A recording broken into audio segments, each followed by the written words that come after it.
And now the Pit Spitters just one out away from being your 2023 first half Great Lakes East Division champions. As you see Todd Reed in the background there, trying to get all 3,000 of these fans up on their feet. Is first pitch to Noah Christensen is in there for strike one. These players have fought tooth and nail for this, as this one's lined. Colin Summerhill there for the catch. The Traverse City Pit Spitters are your 2023 first half division champs. What a game. 8-1 your final against the Kokomo Jackrabbits. And how about that? After the first half of last year, to rebound in the first half this year, no other way that you'd rather want it.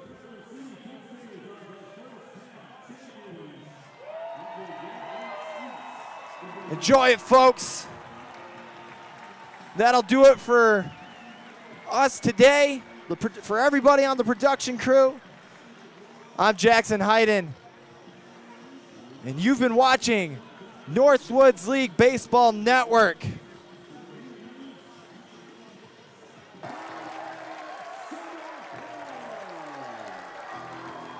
And now, the man everybody would pick in this situation comes to the plate. Tie ball game, one out here in the bottom of the ninth inning. Bases loaded. The Pit Spitters dugout telling this fan to get on their feet. The first pitch is in there for strike one.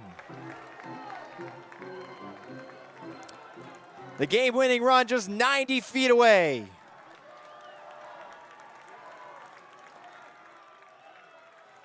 The 0-1.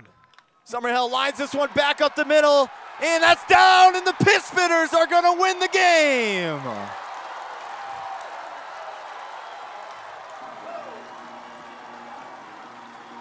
Colin Summerhill walks it off. 4-3 is your final.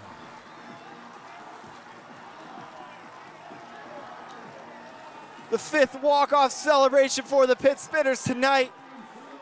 And what a way to go out. They sweep the Kingfish.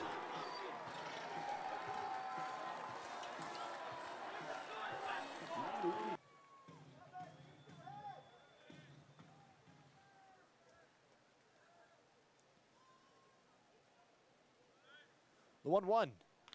Grounded back up the middle, that's through. Rochus is in. Summerhill's being waved around. The throw home is not in time. And the train keeps on rolling. Every batter to come up to the plate has gotten on base this inning.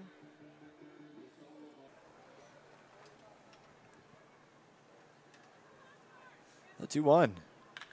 Lined in the left center field, and diving catch by Riley Silva for out number 3.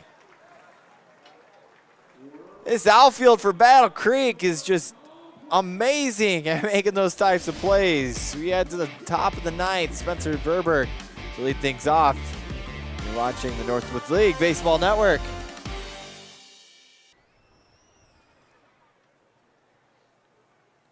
The 3-2. Breaking ball is called. Third strike for out number 3. 3 straight punch outs for Grandin out of the pen. We head to the bottom of the 6th inning. Ethan Heim will lead things off. You're watching the Northwoods League Baseball Network. So a couple of big rips from this Battle Jacks team. Definitely been seeing the ball start to fly more here at Turtle Creek Stadium in the second half. Lined in the second, jumping snag by Devin Hukel. He has done that a couple times this season, and he may be Smaller than some of the rest of his fellow teammates on the infield, but he's got some hops. Well, tomorrow will be a fun one, so I think you guys should tune in for that one. It'll be Star Wars night. Pit Spitters will be wearing special jerseys for that night. 3-2, grounded over to short. Backhanded by Hukel. The throw to Crichton. Return throw to first in time. Welcome back, Devin Hukel. 1-1 for Orzech now. The infield's going to come in, take away the run at home. Orzech hits this one down the left field line. Hesser moving over, can't make the catch, and this one's going to roll to the wall. Glenn Miller, he's going to come in to score, and Evan Orzech strolls into second with a one-out double, and the Pit Spitters have a 3-1 lead here in the bottom of the first inning. The pitchers to be able to see the catchers, and this pops a bunt down, perfectly placed. This might be an infield hit, and great throw by Ethan High for out number 1. He fired a bullet into the glove of Colin Summerhill for out number 1. What a play. The 2-1. Grounded over to short. Traficante's there. He'll go to second. The return throw to first in time for out number 3. 6-4-3 to get us out of the inning. We head to the bottom of the first inning. Pit Spitters look at the strike first. You're watching the Northwoods League Baseball Network.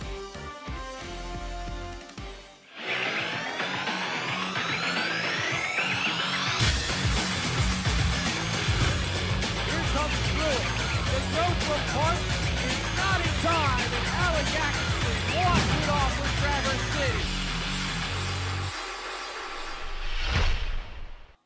Hello and welcome back inside the broadcast booth at Turtle Creek Stadium here in Traverse City, Michigan for the game 2 of this series between the 29-40 Kenosha Kingfish and the 40-29 Traverse City Pit Spitters. I'm Jackson Hayden with you on this Thursday evening, and tonight we had the final matchup between these two teams of the 2023 regular season. Last night, the Pit Spitters took control and poured on the runs, while the Kenosha Kingfish are doing their best with the depleted roster that they have to salvage a couple of more wins before the final pitch of the season is thrown. Last night was an offensive outburst, so let's try to shorten it up for y'all watching back home. Parker Brocious got it going with a single, scoring Andrew Manley to give the Pit Spitters an early 1-0 lead. In the bottom of the third, Colin Summerhill singled, scoring Cooper Mills to extend their lead to 2-0. The Kingfish came back to tie the game following a Lance triple single to center, scoring Joe Muzio to make it 2-2. Then the runs began to pour on for the Pit Spitters, as Summerhill singled to right, scoring 2 to make it 4-2. Evan Orzech added on 2 more runs with a single to center. Then, Manley finished off the 6-run fifth with a single to give the Pit Spitters an 8-2 lead. After 3 straight Pit Spitters walks to open up the bottom of the 6th inning, Devin Hukel singled, scoring 2 more runs to push the lead to 10-2. Mills then doubled, scoring 2 more runs, and then it was Summerhill who drew a walk with bases loaded to cap off another 6-run inning, making it 14-2. The Pit Spitters would score 1 more in the bottom of the 7th before Zach Johnson came in to pitch in the top of the 9th, where he gave up a 2-run home run to Muzio to make it 15-4. Taking a look at the division standings for the Great Lakes East, Kalamazoo's magic number is currently 1, and with a win tonight, they'll clinch the playoffs. Rockford is still 2 games back, while the Pit Spitters, Battlejacks, Jackrabbits, and Kingfish round out that side of the division. For the West side, the conclusion of a big series in Wisconsin Rapids is tonight as they take on Madison. A win for the Rapids would force a tie atop of the West Division. Green Bay is already postseason bound, while Fond du Lac, Wausau, and Lakeshore round out their side. Taking a look at keys to the game for both clubs. For the Pit Spitters, base running aggressiveness, patience at the plate, and less errors on defense. For the Kingfish, starter length, get to the starting pitching, and hit the gaps. A couple of players to watch out for this evening, beginning with the Kingfish, Joe Muzio. There wasn't a whole lot of offense to go around for the Kingfish last night, but Muzio was able to score 2 runs with a home run in the 9th last night. For the Pit Spitters this evening is Cooper Mills. Last night was a night of firsts for him. His first multi-hit game, first multi-RBI game, and first multi-runs scored game. Mills is starting to get back to how he was swinging it in the New York Collegiate Baseball League, and if he can keep it going, it's going to be a huge bat heading into the playoffs for the Pit Spitters. On the bump tonight for the Spitters is Josh Lanham. He's making his second start with the Pitt Spitters since returning from a month off during July. His last time out, he gave up 3 runs on 3 hits with 4 punch-outs. For the Kingfish is Brody Krzyzak. He's been mainly a bullpen pitcher this half for the Kingfish, but has transitioned into the starter role over the last couple of weeks. His last time out against the Jackrabbits, he gave up 2 runs on 3 hits, striking out 4. After a rough pitching outing for the team last night, he's looking to provide some much-needed outings for the Kingfish tonight. The Pitt Spitters bats were hot last night, so we'll see if it carries over tonight, and we'll see how the Kingfish respond after last night's loss. We'll be right back with starters and first pitch right after this on the Northwoods League Baseball Network.